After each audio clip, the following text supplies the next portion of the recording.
ये जो सबको शरीर मिला है,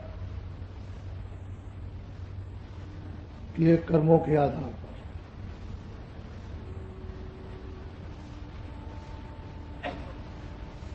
प्रारब्ध कर्म, जितना शारीरिक भोग वो सबका सब एक एक श्वास पर शरीर की रक्षा के लिए मिलता जाएगा। बाकी नवीन कर्म जो अच्छे अच्छे उनको करना चाहिए, तो यही कर्म आगे प्रारब्ध बनाएंगे। क्रियामान कर्मों से प्रारब्ध बनती है, अच्छा हो या बुरा।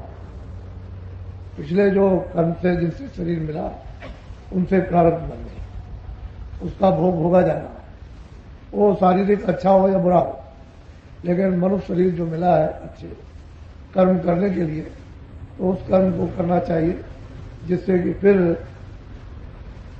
मनुष्य शरीर की प्रारब्ध बन जाए।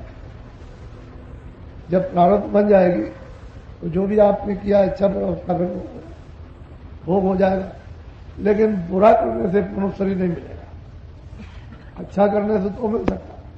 तो क्रियामान कर्मों पर हमेशा ये ध्यान रखा जाए कि इनमें कौन से अच्छे काम है और कौन से खराब। जो खराब काम है उनको नहीं चाहिए, क्योंकि अच्छे कामों से ही शरीर सुखमय रहेगा, शांति से रहेगा, आराम से रहेगा।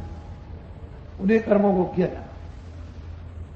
जब संसार में व्यवस्था बिगड़ जाती है तो अस्त व्यस्त कि हमको कौन ऐसा काम करना जिससे व्यवस्था ठीक हो जाए, तो जब बोध उसका नहीं रहता है तो फिर मतलब यह है कि ज्ञान अज्ञान के काम होते हैं और उसी से अच्छा और बुरा कर्म बन जाता है। फिर जब प्रारब्ध की लेखे में आ गया तो मानव शरीर पे नहीं रहता। तो कर्मों पर ध्यान रखा जाए कि अच्छा कौन सा कर्म है। हर गृहस्थी में व्यवस्था बिगड़ गई, समाज में भी व्यवस्था बिगड़ गई, जातियों में भी व्यवस्था बिगड़ी हुई है, और देश में भी व्यवस्था बिगड़ जाए तो फिर नहीं समझ में आता है कि कौन काम किया जाए जिससे कि घर में सबको आराम मिले या समाज में मिले या जातियों में मिले। तो उस समय पर ऋषियों मुनियों की बातों को लोग सुना करते थे और उसके अनुसार फिर अपना जागरण कर लेते थे, तो अच्छे काम करते थे, व्यवस्था ठीक हो जाए। बिना महात्माओं के ठीक हो, तो अच्छे और बुरे दो ही तो काम है, एक अच्छा एक बुरा, बुरे से बुरा, अच्छे से अच्छा। इन्हीं दोनों कर्मों से कुछ ऐसी इन्हीं सजाएं होती हैं कुदरत की कि प्रत्यक्ष उसको सजा मिल जाती है। लेकिन ये कहो कि उस कर्म से सजा मिल जाए तो भोग भुगतान हो गया, नहीं, वो तो सजा मिलेगी, लेकिन कुछ आपने व्यवस्था जो गड़बड़ कर दी उससे सजा मिलेगी। ये तो वो भोग है, और वो सजा जो मिलेगी वो तो उसकी अलग है, उससे तो बचना हो ही नहीं सकता। तो कर्मों को समझ करके उन्हीं कामों को किया जाए और बचाव रखा जाए।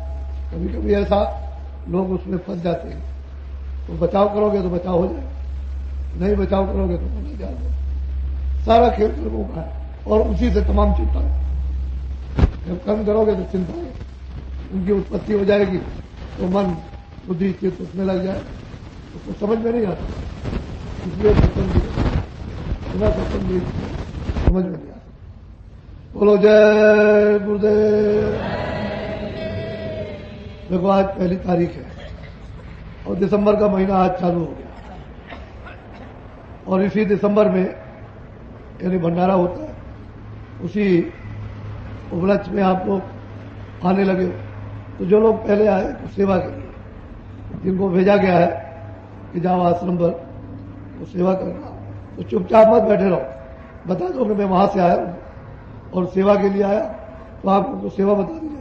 और चुपचाप बैठे रहोगे इधर उधर तो कोई जान भी नहीं पाएगा और तुम्हारा समय निकल जाएगा। तो जिस उद्देश्य काम के लिए संगत के लिए आए हो बता दो कि मैं वहां से आया हूं सेवा के लिए, तो मुझे कुछ सेवा बता दी जाए, तो आपको बता दी जाएगी। तो सेवा जो थोड़ा बहुत करने को रह गया कर लो, मोटा मोटा काम तो हो गया, अब छोटा मोटा काम है, सब लोग मिलकर के कर लेंगे तो जल्दी हो जाएगा, तो सबको सुविधा मिलेगी, क्योंकि भीड़ ज्यादा होगी। बोलो जय गुरुदेव। अच्छा खड़े हो जाओ।